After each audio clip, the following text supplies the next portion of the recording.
In today's video, I'm going to teach you how to create a simple infographic in Canva. We'll keep this very beginner friendly, so even if you've never used Canva before, you'll be able to follow along and end up with a clean, professional looking infographic. First, open Canva in your browser and make sure you're on the home page.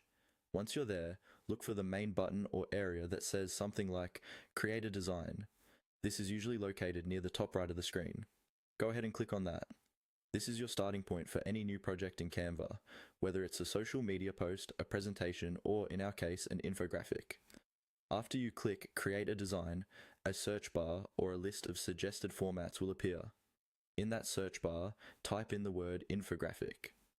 As you type, Canva will start suggesting options and you should see infographic appear as a design type.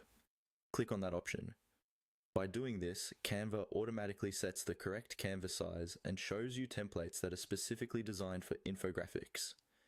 This saves you time and helps make sure your design will be easy to read and well structured. Once you've selected infographic, Canva will open a new design tab with a blank page on the main area and a panel on the left filled with templates. Take a moment to scroll through these templates. You'll see a variety of styles. Some are very minimal, some are colorful and playful, and others are more formal or data focused. Choose a template that matches the type of information you want to present.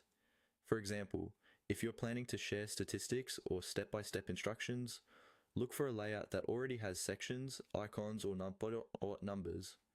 When you find one you like, click on it once and it will automatically appear on your blank page. From here, you can begin customizing the text, colors, and icons to fit your content. Even though we're focusing on the basic creation steps, remember that you can click any element to edit it, drag things around to adjust the layout, and use Canva's built-in tools to make the design your own. And that's it. You clicked create, searched for infographic, and selected a template, giving you a solid starting point for a simple, effective infographic